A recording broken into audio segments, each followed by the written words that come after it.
Hi, I am Michael Akbar, creator of Career Aikido.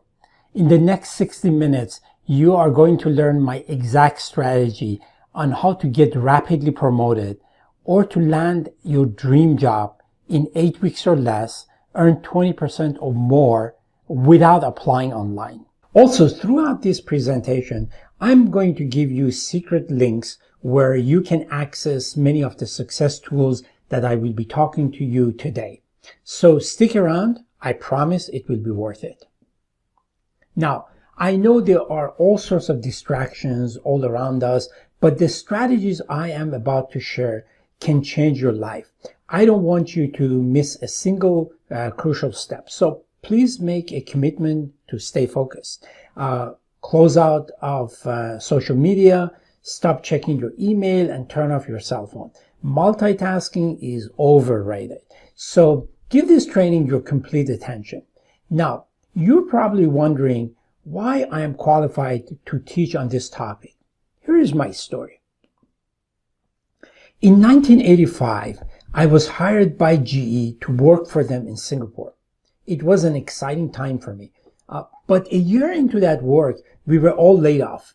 I had 2 weeks to find my next job in the US from halfway around the world. There was no internet, no emails, and very hard to find and connect with recruiters.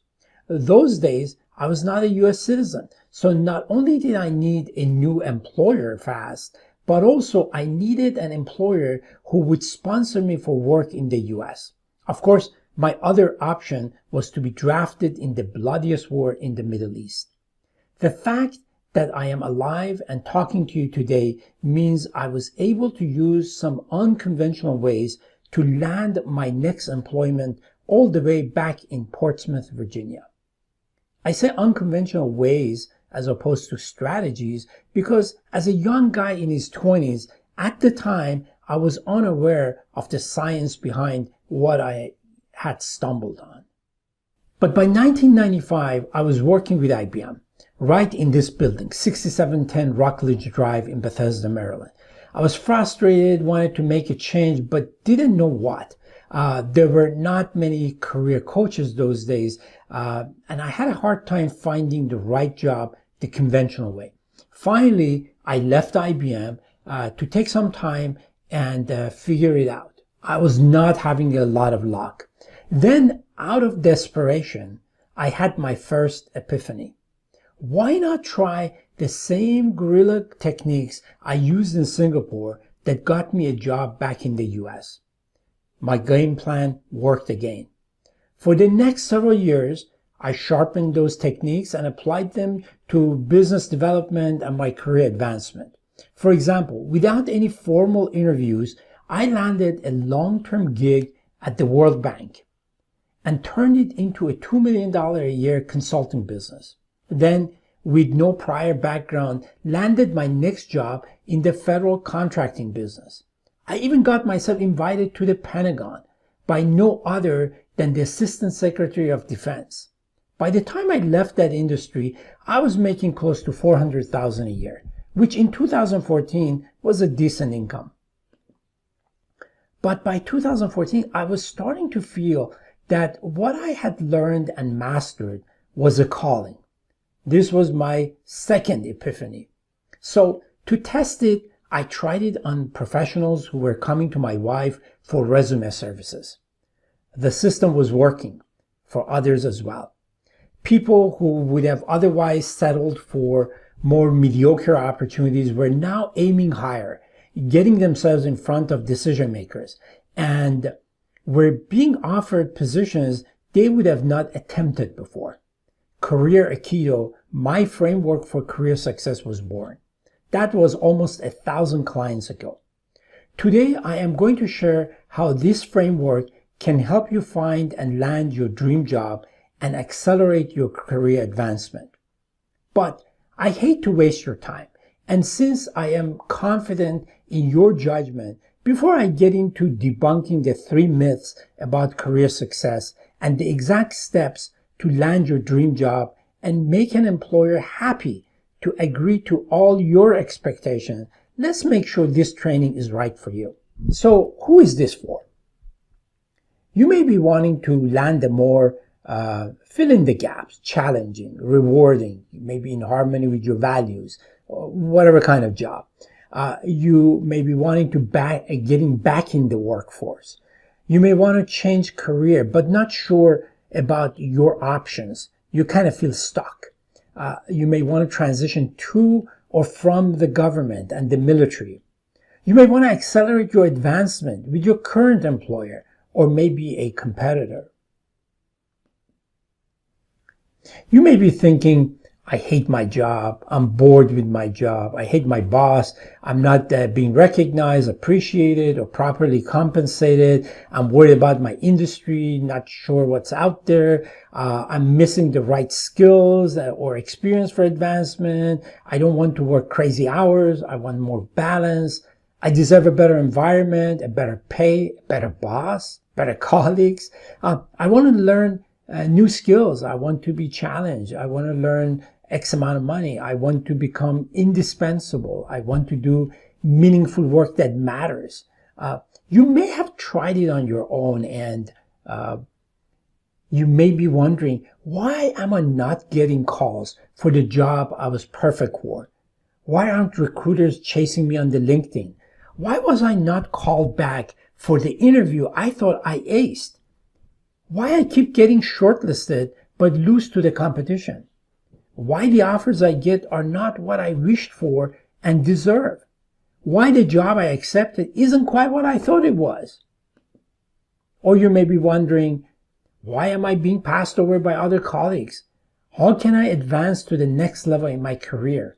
How can I go after the job that are not even advertised? How else can I get myself in front of more decision makers? How can I make sure they see me as the perfect candidate? How can I make them beg for me to start at the compensation I demand? Well, let me say this. If any of these apply to you, like if you are not getting interviews, it may not be the fault of your resume. If you're not getting offers, it may not be because you blew the interview. If you're not getting a promotion, it may not be necessarily because of your skills or performance. As you will learn in this training, there may be factors out of your control, and you may be struggling with forces that you need to understand and then leverage to your advantage. Now, if you're still with me, let's hear from a couple of people who have been down this road. Michael and Catherine were right there with me every step of the way, from how to interview to how to negotiate. I learned more about how to work LinkedIn to my advantage. When I was shopping for career coaching, I looked all over the US and finally decided to use Your Edge for Success. Looking back, it was definitely the right decision. During the career strategy sessions, I met with Michael and we discussed what I wanted and I needed for my next position.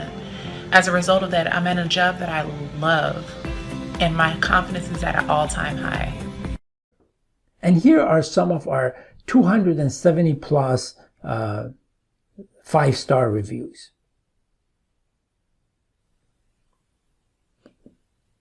Now, if you have taken the time to complete this training, you are among a few decisive individuals who not only care about their career, but also are willing to take action to make their dreams come true. So let's do a little exercise here.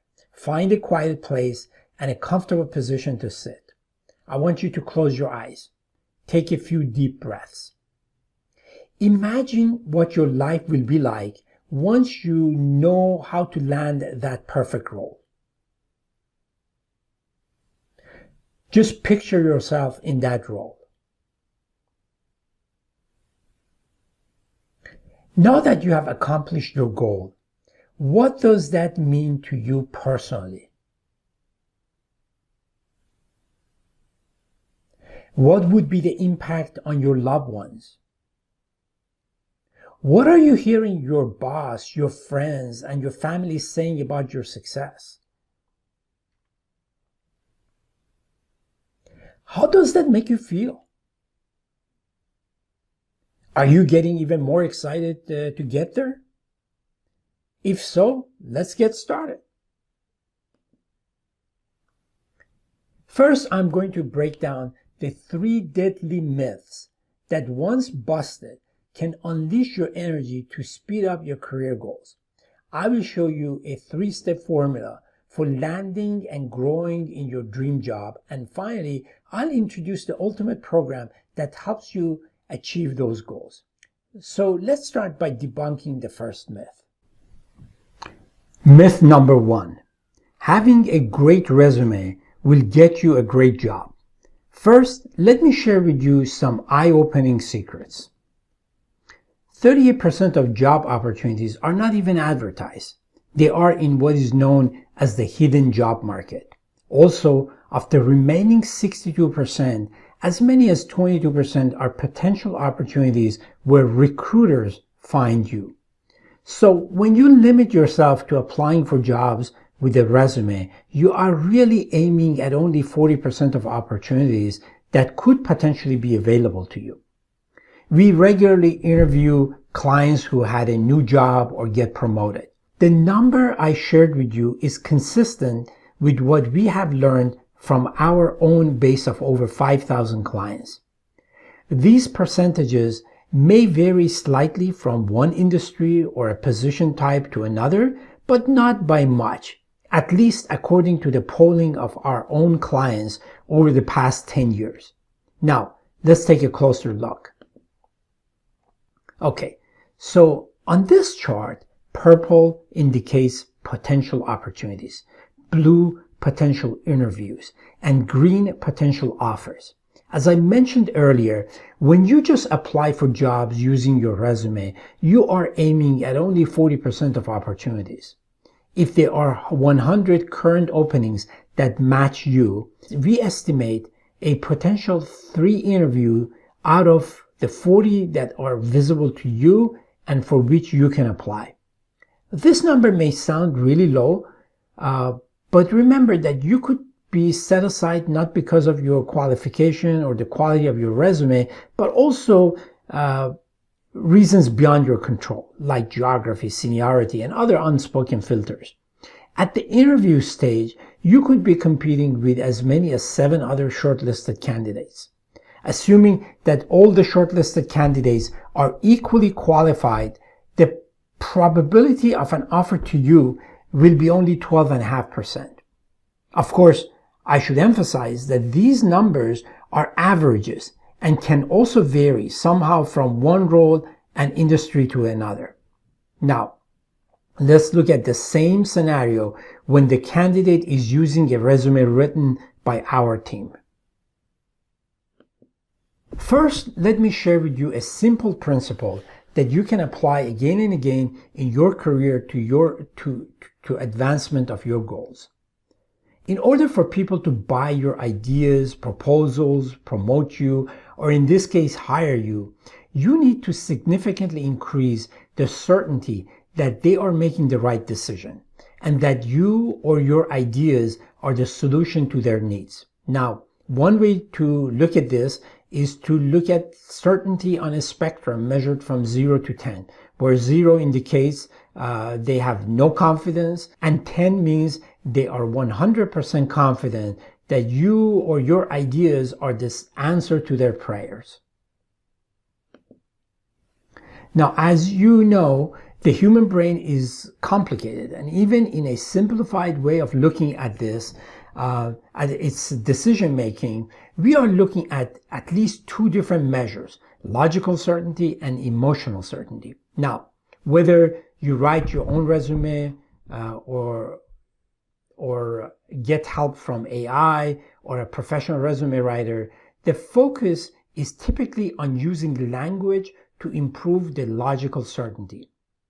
But we know that's not how the human brain works. So we apply psychologically persuasive techniques using language patterns based on neurolinguistic programming and hypnotic writing to also move the needle on the emotional side. Now remember, you are still looking at 40% of all the opportunities that can be available to you. But we have very slightly moved the needle, helping that resume to be more frequently placed on the top 2% by a human reviewer. So as you can see here, not only the number of interviews slightly increases, but also simultaneously the interview success rate is also slightly improving from 12.5% to 15% because we have used the content to pre-frame the interviewer's mind on both logical and emotional level. So what's the problem then? Well, let me start by asking you this. What is a great resume? A quick answer may be it's a resume that is a perfect match to the job description the employer is advertising. Well, sometimes even the hiring manager doesn't know what constitutes a perfect candidate. But for now, to keep things simple, let's assume they do. Now, anyone who's had some exposure to the HR side knows that often job descriptions are copy-pasted from other descriptions, and even if drafted from scratch, fall short of describing what the employer is really looking for. So think about it. You use AI or a professional resume writer or write the perfect resume perfectly matching the job description. What happens if that resume even makes it to the hiring manager? The hiring manager may not have been able to articulate his or her real needs and preferences, and now they're reading your resume that perfectly matches the job description with this nagging thought that, I can't quite put my fingers on it, but this isn't exactly what I'm looking for. But you know what? Let's make it even simpler. Let's assume not only the hiring manager knew exactly what they wanted, but also it is perfectly reflected in the job description. To make it even better, let's assume your resume is the collaborative product of your interviewer, drafter, and editor on our team. In other words, it's the perfect resume and cover letter to impress the hiring manager. So what could go wrong? This may be the time to tell you the story of Gail, one of our clients. A friend Gail knew at a Fortune 500 company called her and told Gail about this amazing opportunity at her company. Not only that, but the friend had also even spoken to the hiring manager on behalf of Gail and persuaded the manager to interview Gail. All Gail needed to do was to submit her perfect resume through HR. So she did, and within 24 hours, she got a rejection email. Just think about it. The hiring manager already knows about her and wants to interview her, and yet she was rejected by HR. Shocked by what had just happened to her, Gail tells the friend who escalated the situation with the hiring manager, who in turn asked the HR specialist what had happened. Only to be told, sheepishly, that with the number of candidates she was dealing with and the number of requisitions she was working on, Gail's resume simply fell through the cracks. Of course, in Gail's case, thanks to her inside connection, she's actually now happily employed in that role and having the time of her life. But you and I may not be as lucky. I mean, have you recently tried to apply for a job advertised, let's say on LinkedIn? In some cases, a job gets 200 to 300 submissions. Your resume, if it survives the ATS and everything else, still has to go through the weakest link in the chain. An overworked and underqualified employee. What would you do if you were in his situation? Well, I know what I will do. I'll go through as many resumes as I can to pick the 7 or 8 which seems to be a good match based on my limited understanding of what the hiring manager is looking for. As for the rest of those resumes, well, good luck. If your perfect resume happened to be the 9th one, not only you are out of luck, but you will also probably never know what happened to you. Does that sound familiar? Now, knowing the typical audience for this training, you are probably one step ahead of me, asking, but isn't this guy being replaced by this guy? Absolutely. And guess what? That would be a great help to the employer. But as you are soon to find out, it will bring no benefits to the job applicant. If anything, it will make things even harder for you.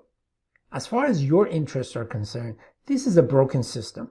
where the moment you submit your application, you have lost control of the process.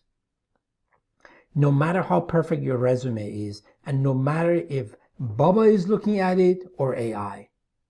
Now, are there any improvements we can make to this broken system? When we interview a client during the process of writing their resume, we are also collecting additional information for building a search engine optimized LinkedIn profile.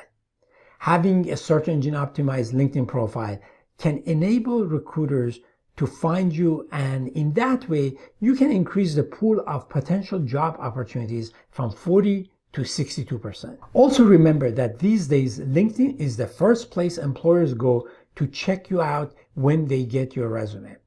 Plus, when you optimize your LinkedIn profile, not only have you increased the number of potential opportunities, but also you could slightly improve your interview success rate. That's because in addition to the content of your marketing material, the referral from a seasoned and proactive recruiter can positively, albeit slightly, bias the employer toward you prior to the interview. But a 15% interview success rate is still not very competitive when the employer is considering 6 to 8 other highly qualified candidates. So far, we talked about the limitation of using your perfect resume and how optimizing your LinkedIn profile can slightly improve the odds in your favor. By the way, just because a perfect resume and an optimized LinkedIn profile have limited effectiveness compared to the other strategies we will discuss, does not mean you shouldn't have them, as they are the building blocks for what we will be discussing next. Now, let's try to break another myth and find additional strategies to improve your offer rate. As I mentioned earlier, if you want to make sure to have your free career success consultation sooner, go ahead and book your session now. If not, let's continue. Myth number 2. The interviewers know what they are looking for. Maybe I should start this section by sharing a personal experience. Several years ago, I was contacted by Sammy, a recruiter I knew, to interview at a very successful technology firm.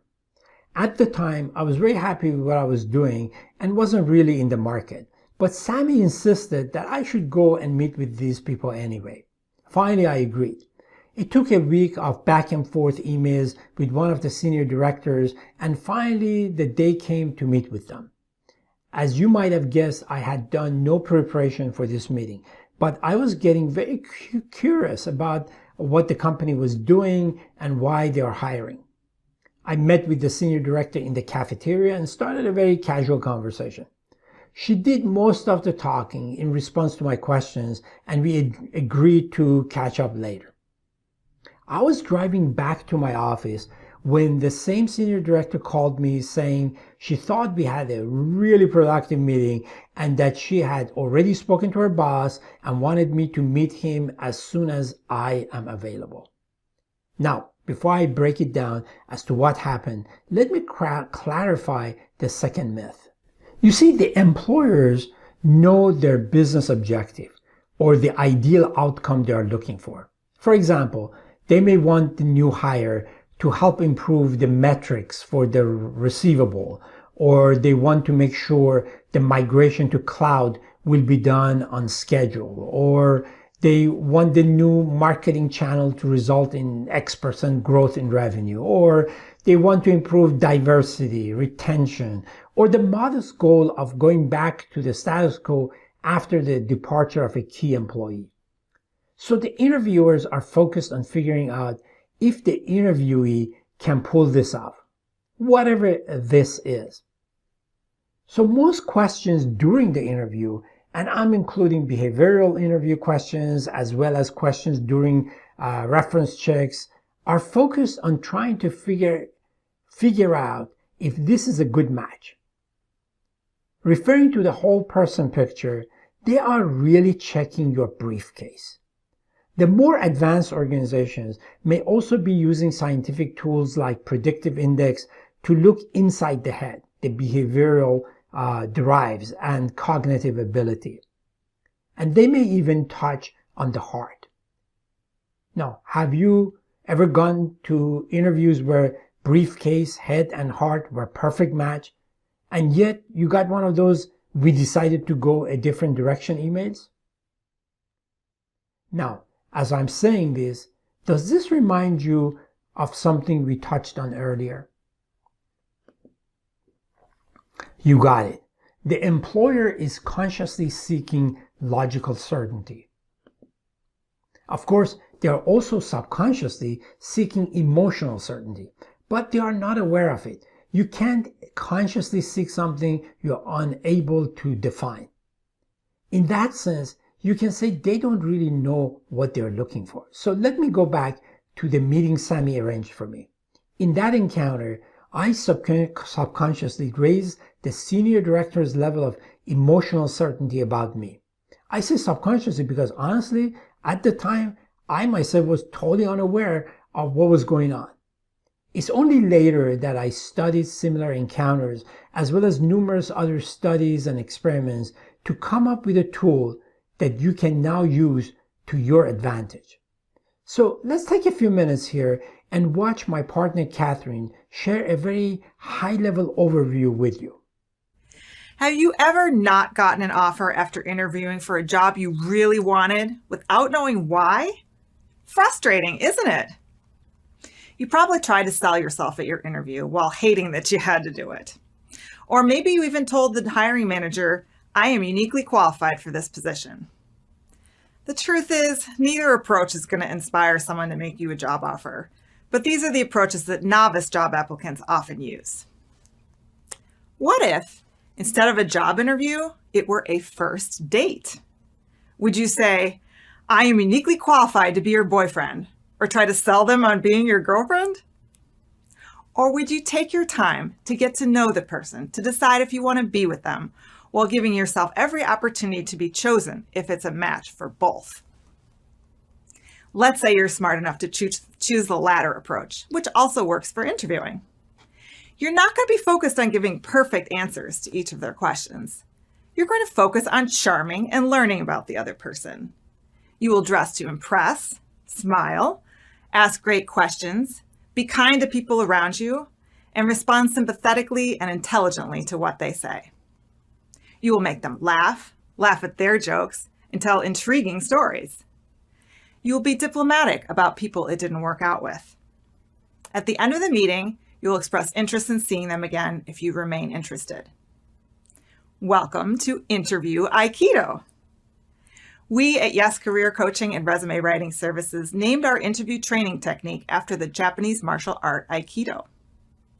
The Japanese word Aikido means the way of unifying energy.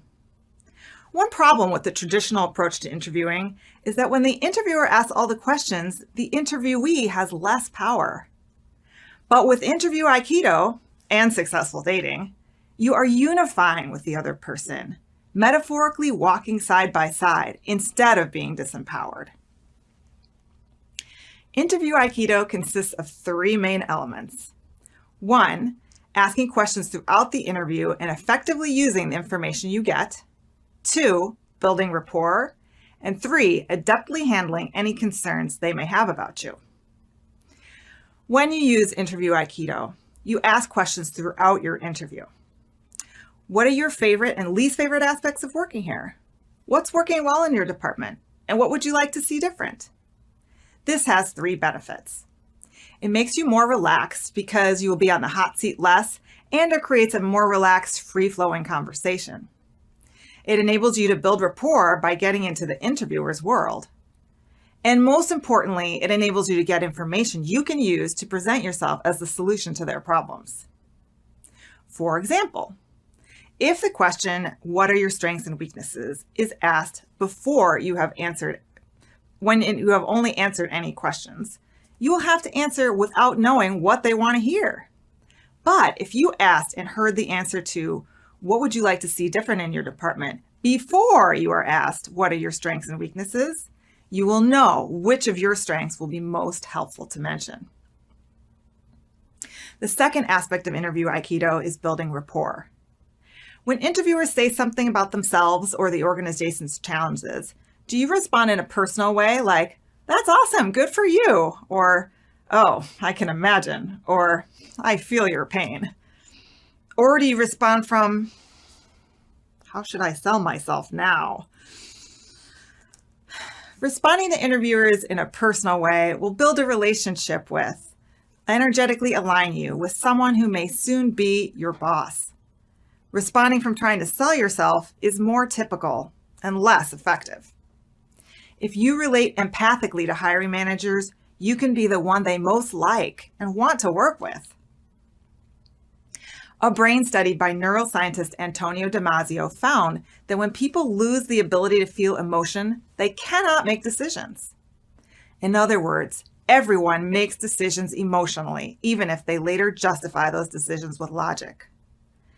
So be the one who made them laugh and laughed at their jokes. Be the one who made them feel heard. Be the one who gave them hope of relief from their workplace stress and problems. In short, be the one who unified his or her energy with theirs. And now we arrive at the third and final piece of interview Aikido, finding out what would make them not move forward with you and effectively resolving those concerns. The worst thing is when you interview and leave without knowing how they feel about you and whether you will be going on to another interview or fielding an offer. The solution to this is just to ask, like this. Ms. Brown, I have really enjoyed this conversation. I would love to talk more about working together and bringing your cool innovation lab idea to life. Now, what concerns do you have about my fit for the position? You'll want to ask this question in a relaxed way, making it safe for Ms. Brown to be straight with you about what is on her mind. Now, whatever she says, you want to respond, again coolly, "That makes sense. If what I otherwise bring to the table would make it worth working out, how can you see us overcoming that?"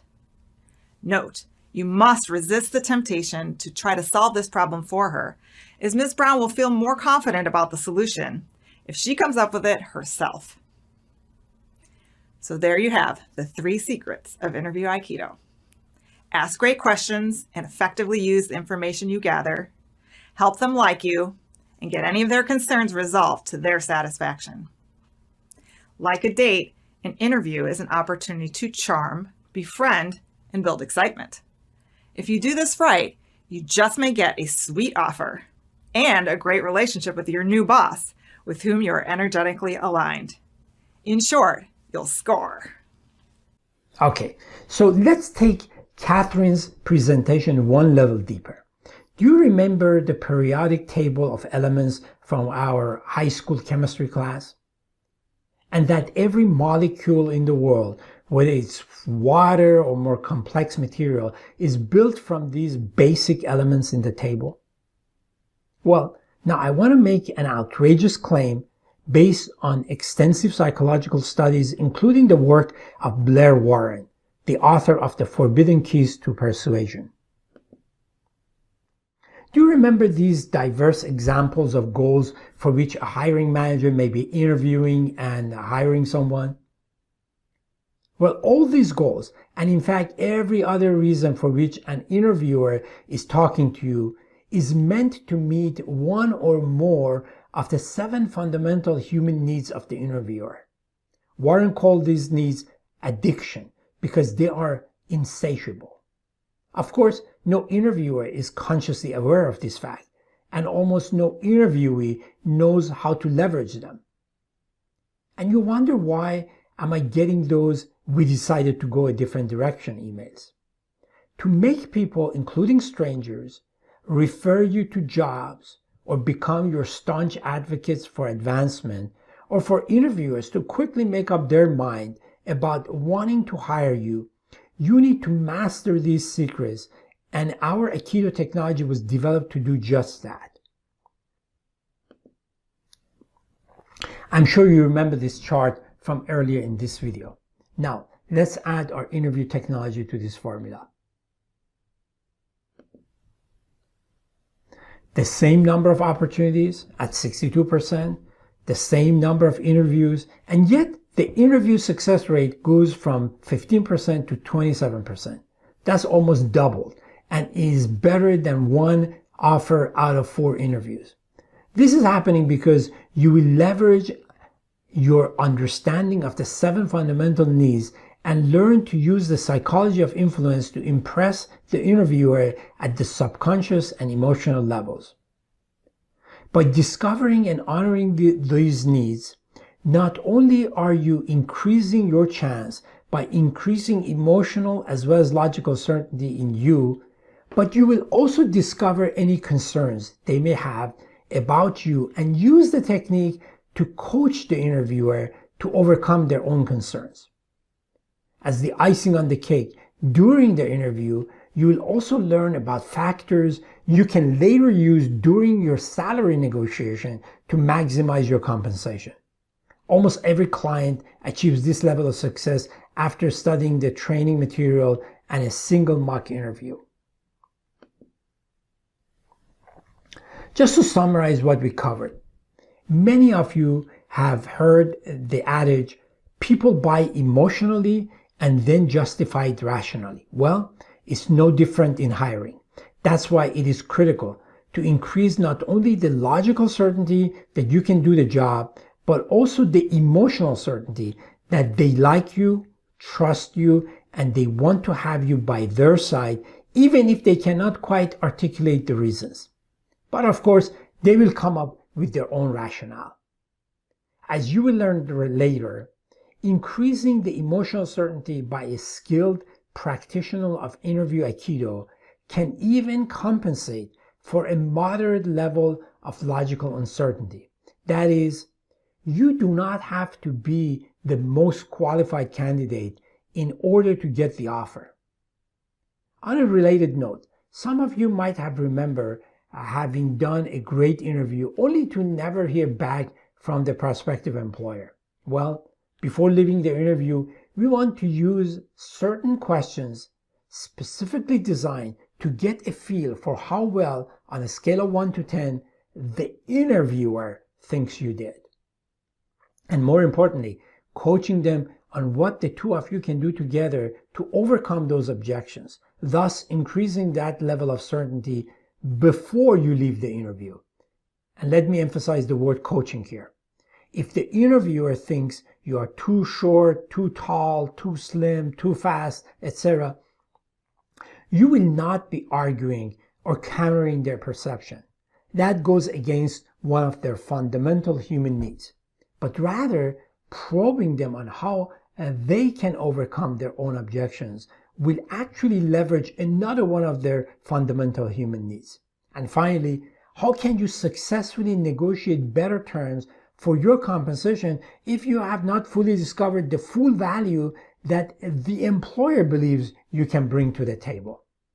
To learn about how to obtain that information during the interview and always attain your compensation goals in a negotiation, check out this write-up and its associated salary negotiation calculator.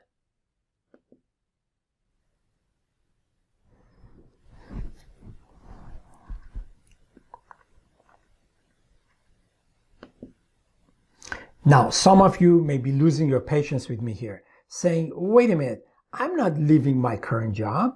I just want faster career advancement. Well, I appreciate that you brought that up. That is in fact the goal of many clients who work with us, because what you just learned about Career Aikido, and in particular Interview Aikido, is a way of life. Once you master its principles, you will be using it not only during interviews, but also when you are coaching an employee, negotiating raise or advancement with your boss, or for that matter, when you are trying to have a closer and deeper relationship with a loved one.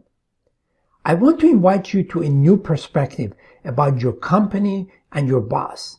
They are really your customers. You're actually the CEO of your own company, no matter what you do for a living and who pays your paycheck. Your company will prosper when you can take care of these customers. And you cannot take care of these customers if you do not have a deep understanding of their needs, desires, and dreams. If you use Interview Aikido techniques to regularly discover these about your boss and colleagues, that insight will empower you to put in place mutually profitable plans for your growth and advancement. While we have entire programs dedicated to executive coaching and career advancement, it is helpful to benefit from the following insight. According to studies done by Indeed, salary increases and bonuses may start to stagnate the longer you stay with an employer. There are numerous well-established studies that confirm this, and of course you can do that research yourself on the web. So even if at the moment you prefer to stay with your current company for a long time, it will be to your financial advantage to keep an eye on the job market and apply some of the same strategies that I am recommending to job seekers. This level of preparedness can help you when negotiating raise or promotion with your boss.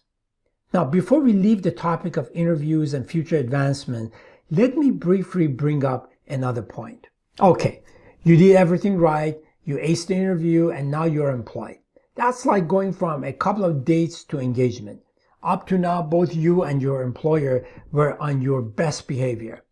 When you were asked to talk about your weaknesses, you parroted a well-rehearsed answer that was designed to either further your cause or at least neutralize any negative perception. And I'm sure the employer also told you all about the great things about the company, the benefits, what a fun team you will be working with, etc. I mean, when was the last time an interviewer boasted about their organizational dysfunction, poor market positioning, or attrition rate during an interview? Then there is any surprise that we are experiencing the highest level of unhappiness and employee dissatisfaction at work? Of course, we are not here to fix employers' challenges, but we should talk a few minutes about how we can help you avoid this. That process starts long before you start applying for jobs. By figuring out how to leverage your strengths and weaknesses, figuring out what is it that you really want, where you can get it, and the best strategies to get there. A lot of times, when I ask someone what they want, they start by telling me what they don't want. That's like trying to drive a car while you are looking back through the mirror. When pressed further, sometimes people look at other people's goals as opposed to taking the time and defining their own goals. I believe gaining that clarity is where you want to start long before updating your resume. I want you to stay on this slide a bit longer so that the gravity of the message sinks in, because life is too short to make too many career mistakes.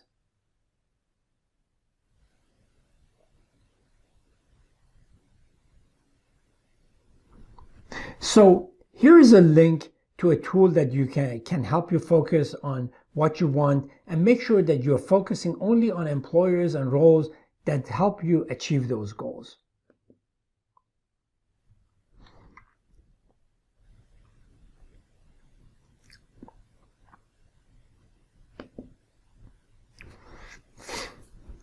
Naturally, the next step would be to try to identify and focus on organizations that meet your criteria. When we bust the next myth, I will also touch on how to make sure you're saving your energy only to employers that meet your criteria. Now let's take another look at this chart. We talked about how you can almost double your interview success rate. The only catch here is that you're still limiting yourself to 62% of potential opportunities in the market. These are the same opportunities that are visible to everyone else and are being competed for by other qualified candidates. To find out what else you can do to drastically increase your success rate, let's take a look at the next myth. Before we end this section, if you want to avoid a waiting list, you may go ahead and book your free career success consultation now. If not, let's continue. Deadly myth number 3. I can find the best jobs on LinkedIn or Indeed. I intentionally wanted to start this section with a LinkedIn success story. Several years ago, I saw on LinkedIn that John, a friend and former colleague, had been promoted at his company. So I posted a congrats message for him. We hadn't been in touch for several years, but the next day I got a call from him. The company had won a new contract at the Department of Transportation, and now they needed someone who can help them do some analysis and maybe even help them grow the business there.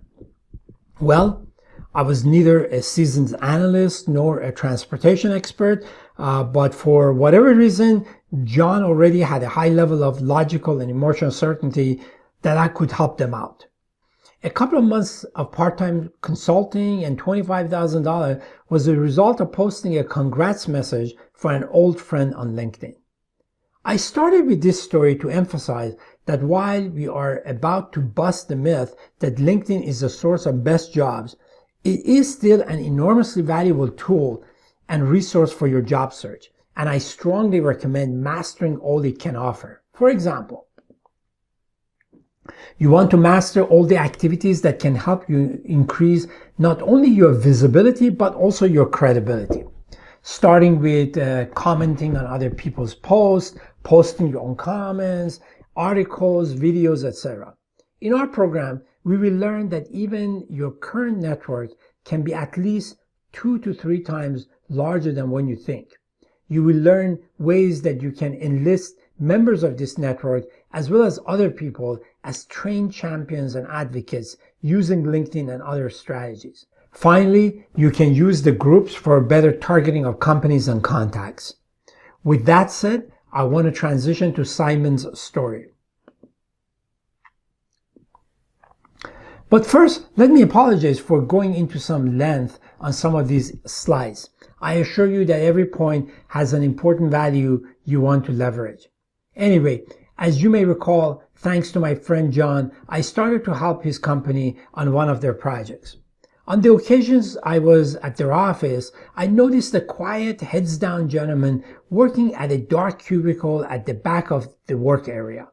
Over the days that I was at the office, I never saw anyone talking to him.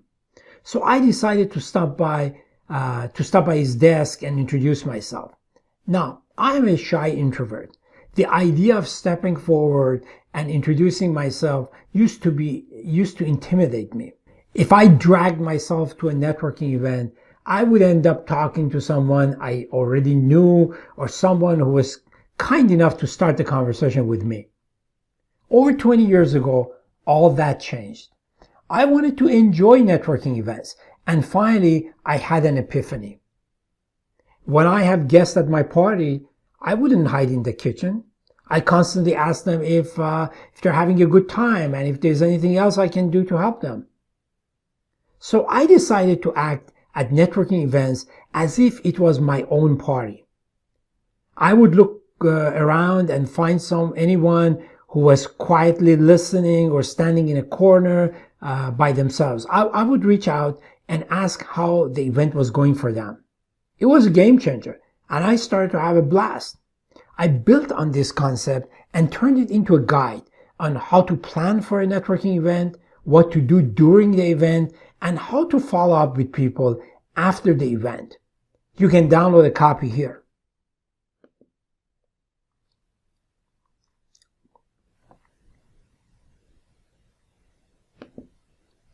Anyway, I stopped by and introduced myself to Simon, and we hit it off. I showed real interest in what he was up to and found out that he was also a consultant helping John's company.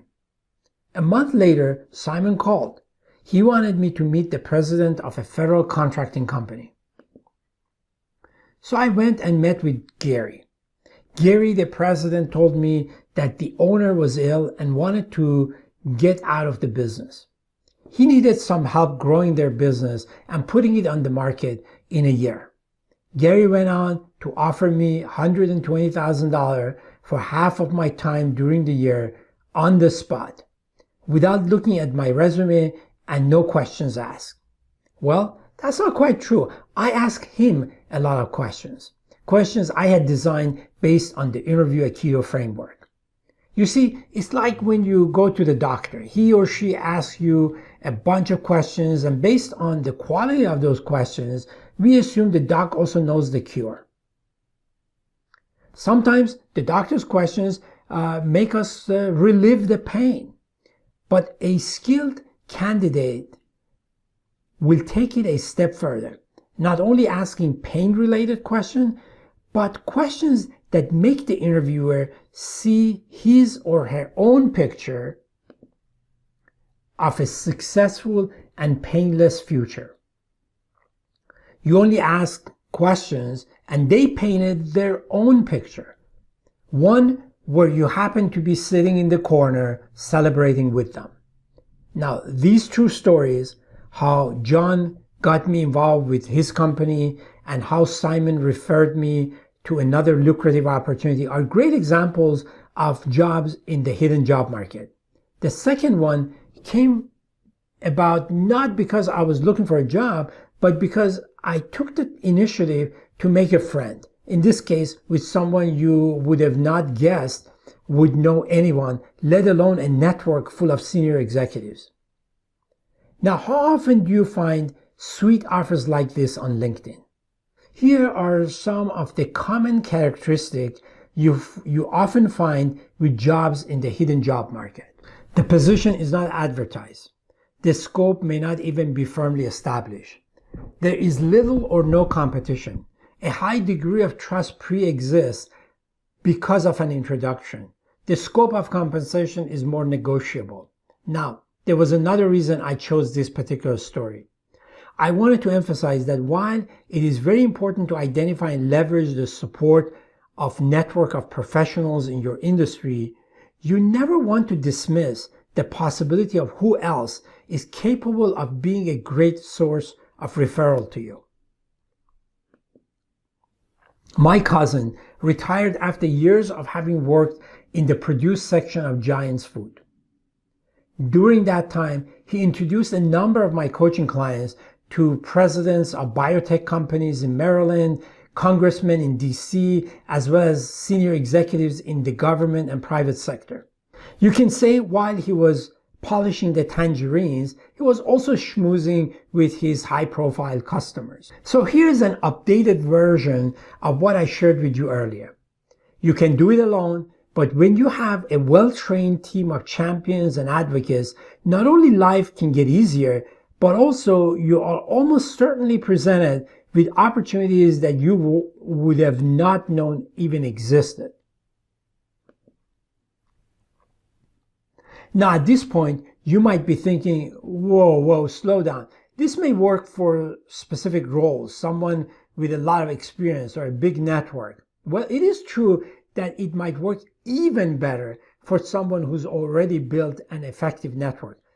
But what would determine the level of success is the degree to which you follow a few well-defined steps to gain what we call the unfair advantage.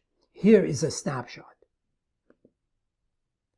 Figure out your W4H1. Learn and practice interview Aikido. Leverage other people's network or OPN. Learn executive access. Use the 12 weeks to success campaign management tool and leverage your accountability partner. As you will soon see, this system works equally well for someone with little or no experience and network. In fact, let me share the story of JC, one of our clients. After graduating from college, JC had to return to her aging parents and take care of their 7-Eleven. The only network she had consisted of truck drivers that frequented their store. Her challenge was to find a job in the field of bioinformatics, for which she had no practical experience, other than a few months of internship, while at the same time the family was trying to sell the store. Working together, JC used the Career Aikido process to identify potential employers for her future career. She knew she had to leverage OPN, or other people's network. Since in 2 years since she came back, she had not had a single interview from applying for jobs. She learned how to apply the techniques of interview Aikido to networking encounters and enrolling her champions. One of these strangers, now her mentor and champion, introduced her to a few people working for a famous government research lab. The feds loved her and wanted to help her, but the agency had no formal opening at the time. So one of the feds picked up the phone and called a few of the federal contracting companies that supported her agency and recommended her. Contractors always wanting to please their government clients found JC a role that gave her exposure and experience supporting the research lab. Make the long story short, with some newly gained relevant experience, JC was then able to apply and become a bioinformatics scientist at the lab. Here is JC's journey to federal employment. I intentionally chose this extreme case to show that if you follow the framework, this system can work for anyone under any circumstances.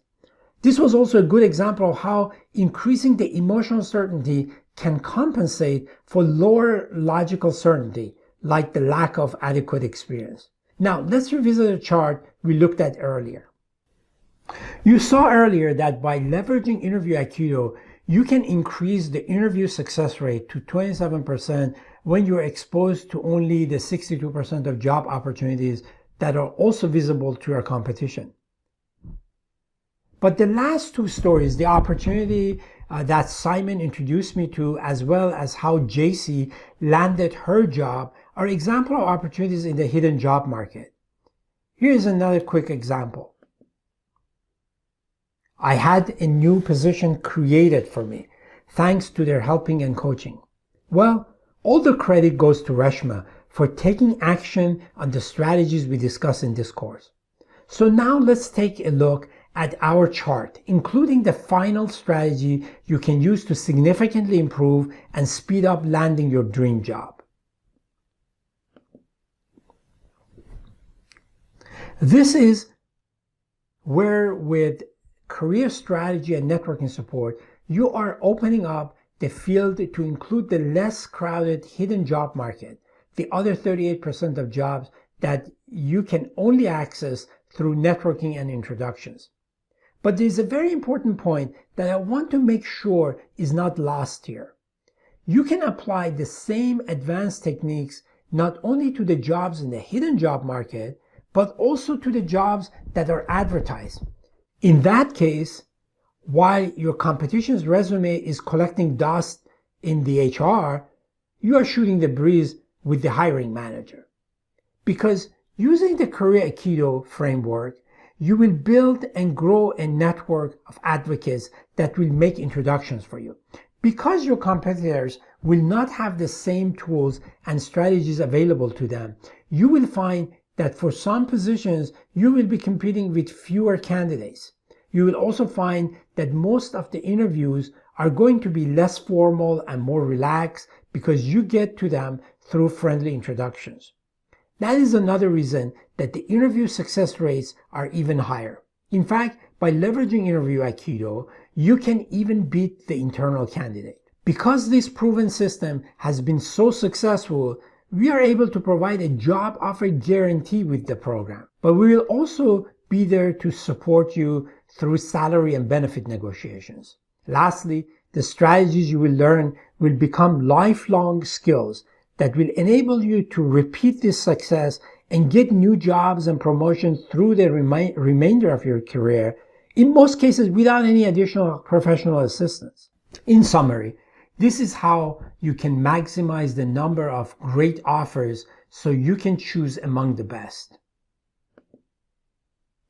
You want to increase the number of your interviews, plus improve your interview performance. But how can you increase the number of interviews? You can increase the quality of your resume and LinkedIn profile, plus increase the number of opportunities. You can increase the number of opportunities through the referrals and introductions you get. But how can you improve your interview performance to go from 15% to 36% likelihood of an offer? You can do that by mastering our unconventional interview technique, plus getting interviews through friendly referrals.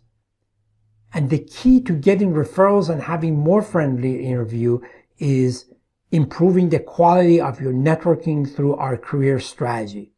This is how our average client receives an offer of 3 times as fast as the national average and gets an increase in salary beyond 20%. So here's a summary of the benefits when we go after job opportunities, including the hidden job market, using strategic networking and career strategy, the Career Aikido framework. A wide range of opportunities, less competition, less formal and friendlier interviews, more flexible range of benefits and compensation, negotiation support, job offer guarantee, and lifelong career advancement skills. As we showed in this training, you can take some very affordable and incremental steps to improve your job search efforts. While this training provided you with information and insight based on our extensive experience in the field, at the end of the day, you are the best judge of what is the right strategy for you.